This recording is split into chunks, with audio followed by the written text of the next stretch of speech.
an emotional, I'm trying not to cry, an emotionally weird place. Yeah, it's so, but talking to the camera kind of helps me talk stuff out, because I know if I don't talk about it, I'll go to a depressed place, and that's not good for me.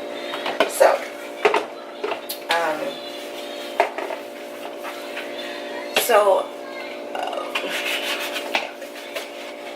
as you guys can tell by the title, you know what this video. I'm cleaning up too, by the way. Cleaning. When I get angry, I hate to clean the kitchen, but when I get angry, cleaning is like therapeutic. It does it for me. And I get so much done. But anyways, so a long time ago, it's crazy how the brain works, because I can't tell you, like, I don't remember everything, but I can't tell you how old I was. I know I had to be under the age of 12. I know that for a fact. But anyways, so background story. So I grew up in the house with, it was just me and my brother. I didn't have any other siblings or anything like that. Up until about 18, I went to the same church. Like, I was raised in a church, and I went to that church. That was the church I attended. That was the only church I knew. And you didn't eat it yet. You gotta eat it so you can get your candy. You gotta eat your sausage first. That's the deal. Go eat some sausage. Yep, that's the deal. Go eat your sausage, and you can have some more candy. I know the deal. Yamisi, go eat your sausage if you want candy. Sorry, but anyway, so that was the church. That was the only church I knew. You know, that's where I went. And growing up in a church, people tend to become, you know, more like family rather than like friends. So, with that being said, without saying any names, you know, whenever there's a group of little kids, you know, there's always going to be a big kid around. That's just how it goes. You know, you kind of have all these, my hair looks a mess. You kind of have all these, like, built-in babysitters, if you will.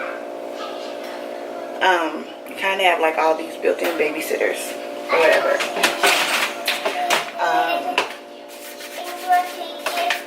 So, and you know, that's cool. So, it was like this for years. Mind you, I had been going to that church since I was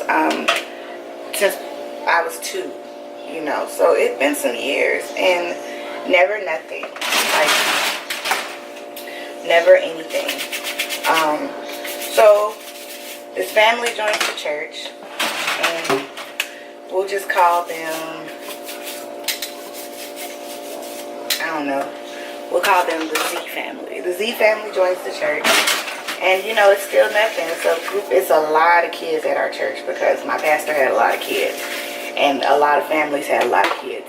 I think my mama was one of the only families with just 2 kids, because everybody had like 3 or more. So it was a lot of, and we were all around like the same age, and there was a lot of different, groups and a lot of different, like, it was always enough kids for certain age groups. Like, you had my generation. We're all around the same age now. We're all between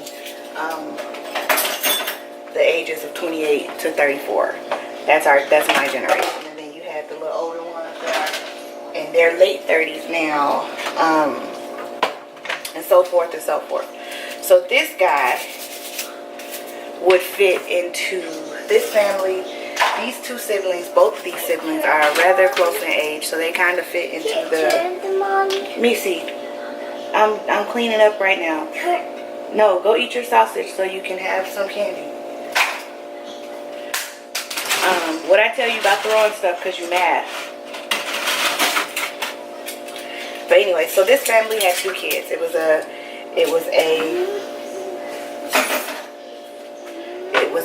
mom, a grandma, and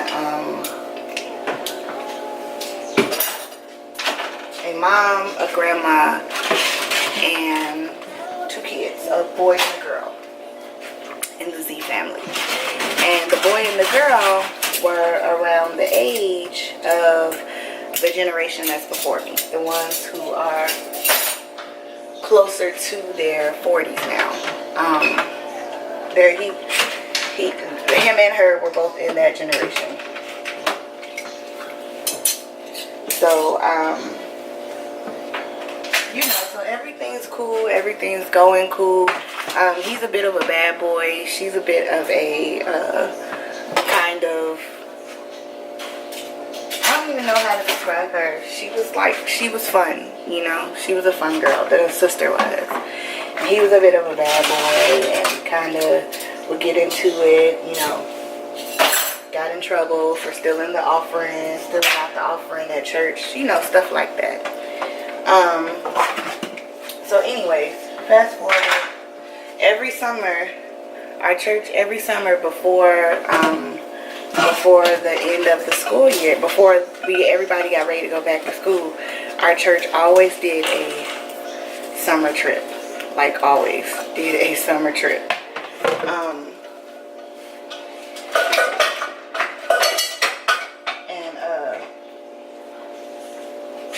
So we used to always, you know, from a young age, I've known how to work. Like, we would go sell candy. I mean, we would be in front of Kroger, because this is all happening in Georgia. We would be in front of Kroger, selling candy, M&M's. It was all, it was always M&M's, child. That's why I don't eat M&M's like that to this day. Always M&M's. We were selling candy, you know, just to raise money for our summer trip. So, this guy, so now, when we used to walk off in pairs to go to, like, the Kroger's always sat in, like, a strip plaza. You know, at grocery stores, it's never just a grocery store. It's usually a grocery store and a bunch of little stores around it. That's how Kroger's was. So whenever we wanted to walk off and sell candy, it was quicker to leave a group of people selling in front of Kroger, and then you send a group of people kind of venturing off to go, you know, sell candy in the stores, to go ask people in the stores, ask the stores, hey, do you mind if I ask people if they want to buy some candy, blah, blah, blah. It's for a good cause. We're selling this so that we can go on our summer trips with our church. This is the church we go to. Like, we had all that information, so people would look at us like we was just some little kids that, you know, up to no good. So this one day, I get paired with the son from the Z family. Let me just describe a little bit about, and not that this matters, but this is just to give you guys some backstory. So before I gained all this weight, I was always a girl who, when I was younger, a girl's body told you how old she was. You know, so boys and stuff didn't really ask me. They just assumed, because, you know, I was developed. I had thighs. I've had breasts since I was 8 years old. Like, I was just really developed for my age. But the brother in the Z family, he knew how old I was. You know, he went to church with me. So I said all that to say, you know, he knew how old I was. So anyway, so I get partnered with him. I'm not thinking nothing of it, because like I said, all the boys, all the men that I've encountered up until this point, up into, you know, I don't have no reason to be leery, weary, fearful, and apparently, neither did the person I was selling candy with. Had no reason to be leery, fearful, or anything. So the way that this Kroger, this is when, if you're from Georgia, you'll if you're from the Atlanta, you know, Metro Atlanta, everybody say Atlanta, but they really be from like Stone Mountain, Lithonia. But if you're familiar with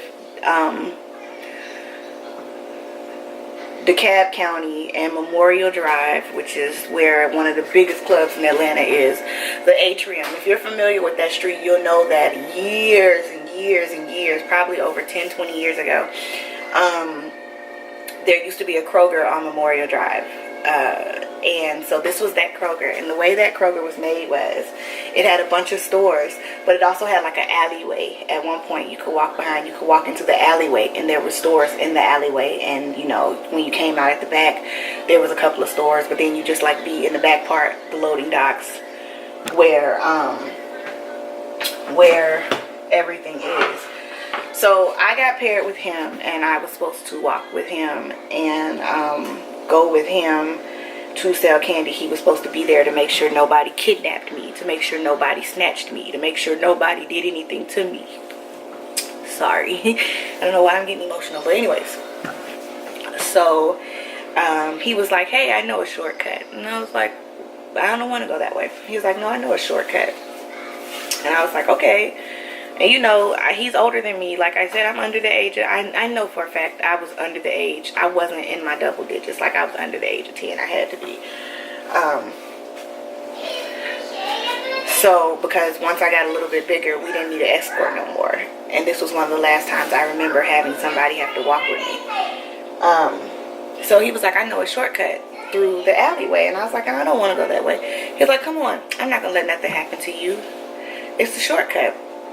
And I was like, okay, you know, you're little, so you're trusting. And I had no reason to be fearful of men at this point. And so we end up in the back behind the Kroger or whatever. And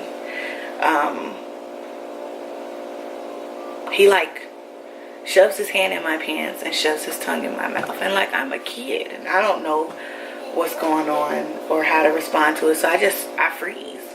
And you know, he does what he does, and he fondles me with his fingers, and he, you know, sticks his tongue in my mouth. So this was my first time ever being kissed. And then he's like, you want more? And I'm like, no. And I'm crying, and I'm like, I just want to go back to so-and-so, the person who was out there selling candy with. I'm like, no, I just want to go back. And he's like, okay, well, you got to stop crying first. And I'm like, but it hurts. And he's like, but you got to stop crying first. Stop crying. If you cry, we're going to get in trouble because what we just did.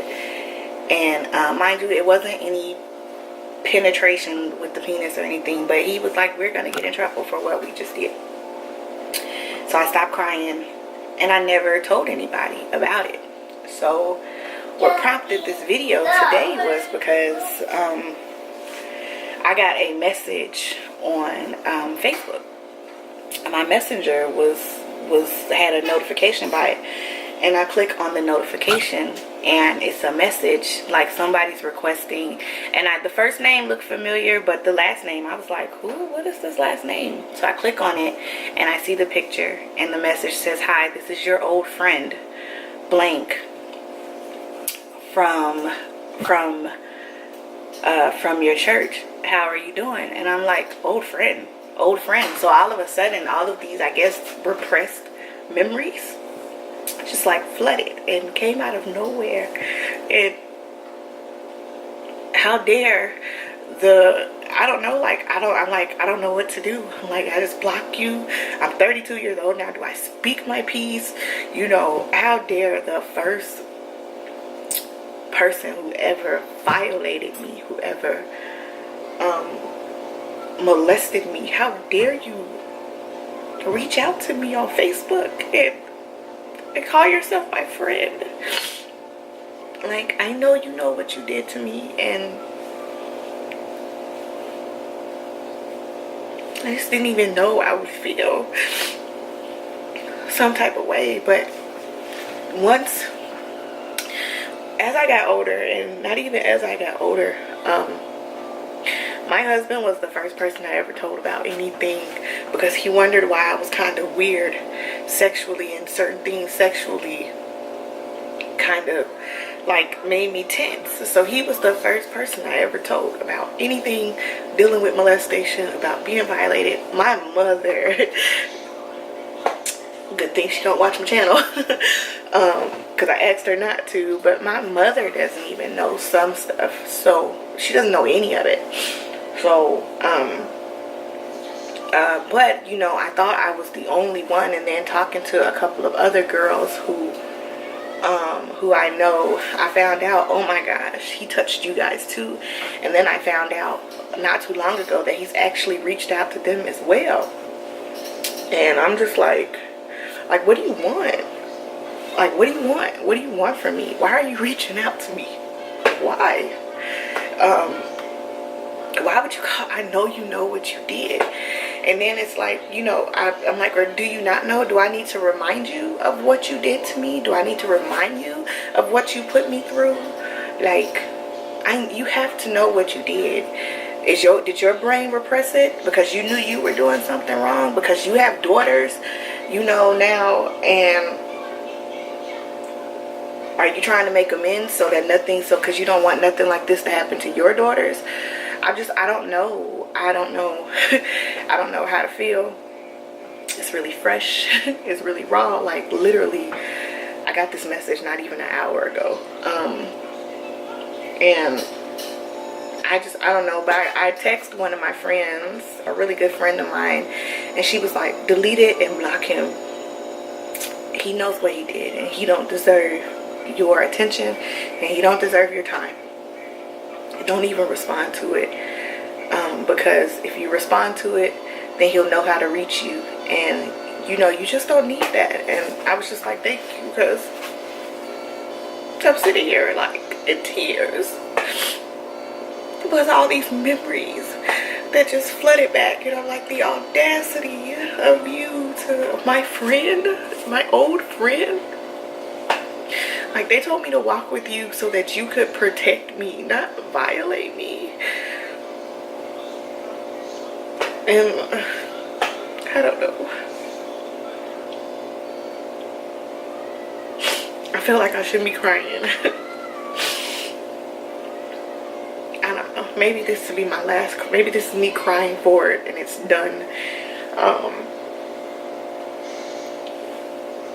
But that was the first one. The first one. Whoever violated me just had the nerve to reach out to me on Facebook. And I wish I had a way to show you guys. My editing software isn't that fancy where I could insert a picture of the message on Facebook and block out his name and stuff. But I don't know. I'm torn, man. I'm torn. I don't really know. Mommy. Yes, babe. Mommy. Did you eat your sausage? You didn't eat your sausage. No. And what, you were supposed to eat your sausage first. No. That was the deal. I have a deal. You don't want to make a deal? You want to make a deal. You ready for me to do your hair? No. No? Go get the comb and brush. No. Yes. But thank you guys for listening. My camera's about to overheat again. But yeah, so I'm going to delete the message and block him and there's a option that says I don't want to hear from this person. I'm going to click that because he sent me a message request or something. I don't know. Facebook is so foreign to me, so I'm going to delete the message request. And I'm going to hit I don't want to hear from this person, and hopefully that'll and then I know his name now, so I'm going to block him. But just, girls, if you've been through something like that, it's, you know, it's something about your first everything. It's something about the first guy that you sleep with. It's something about the first experience of something that kind of shapes and molds your thoughts and your mindset behind the experiences going forward. So that was my first type of sexual anything. Was before I hit double digits, and with the older guy who oh my gosh, at the time had to be like 15 or 16, who was supposed to be protecting me from someone trying to do something like that to me, and ended up being the predator. And I ended up being his prey. And so yeah, so if you've gone through something like this, sorry I'm emotional and all over the place. If you've gone through something, Missy, stop it. If you've gone through something like this, let me know in the comments down below. How would you handle the situation? How do you think it would catch you? How do you think you would react if you were suddenly not face to face, but kind of face to face with the first person who ever sexually violated you in any type of way? Thank you guys for listening. You don't know how much this helps me not go into a depressed place. So I'll talk to you guys in the next one. Bye.